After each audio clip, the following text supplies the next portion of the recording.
Now, last year, when Russia attacked Ukraine, the West promised to punish Russia. The West got into a huddle and they vowed to hurt Russia. A well-calculated economic warfare was planned and executed with precision. The weapon of choice was sanctions.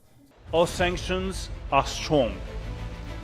Our sanctions are efficient. We continue to maintain the largest sanction regime. Severe economic sanctions on Putin and all those folks around him. A new package of sanctions to intensify week by week the sanctions on Russia. Alle G7-Partner haben umfangreiche Sanktionspakete beschlossen. And sanctioning their central bank. We are absolutely determined to sanction Russian oligarchs. Now, sanctions, that's the word that you heard again and again. It was meant to be shock and awe, to deter the Russian president. Initially, Russian assets abroad were frozen, export of key technologies to Russia was banned. And then the West tried to ramp up more pressure. Russian oil and gas were sanctioned.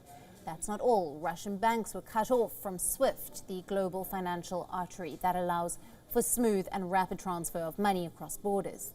The sanctions were aimed at hurting Putin's war chest and to weaken his grip on power. Now, right now, Russia is the world's most sanctioned country.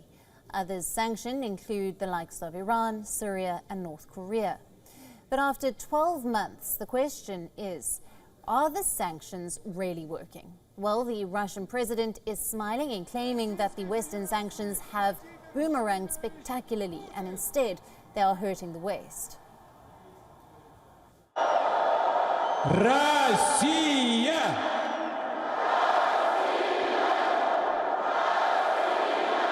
Но нигде ничего не добился и не добьется.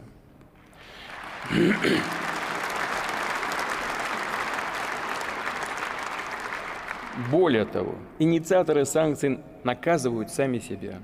Спровоцировали в собственных странах рост цен, потерю рабочих мест, закрытие предприятий, энергетический кризис. А своим гражданам говорят, мы это слышим. The economic punishment of Russia was touted as a game changer. With no boots on the ground, the only option for the West was to arm Ukraine and to cripple the Russian economy to deter Moscow.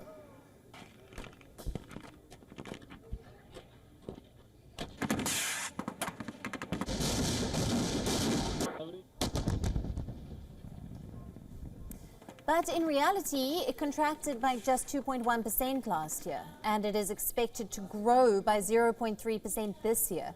It means that the sanctions-hit country will outperform the UK and Germany. It makes for a very unpleasant reading. But that's the hard fact. A year on, the debate on the efficacy of sanctions continues. The world's top economies are now seeking to bridge the differences over how to deal with Russia, with some like Poland explicitly saying that the measures aren't enough. Ten 10. pakiet sankcji to nie jesteśmy z niego zadowoleni, dlatego że jest zbyt miękki, jest zbyt słaby. Proponujemy, aby znalazły się tam kolejne osoby. Proponowaliśmy od dawna, żeby znalazły się kolejne rosyjskie produkty. Russia has been working quietly to sanction-proof its economy ever since it invaded Crimea in 2014. The strategy is called Fortress Russia. Its state finances are in good shape with low debt. The Russian government does need to borrow. Its creditors are mostly domestic banks, not foreign investors who could abandon it in a crisis. High prices for its energy exports help to cushion the blow from sanctions aimed at isolating Russia economically. Moscow is finding new markets in Asia for its oil and gas exports. The economy's lifeblood and has maintained the supply of consumer goods through a grey import scheme.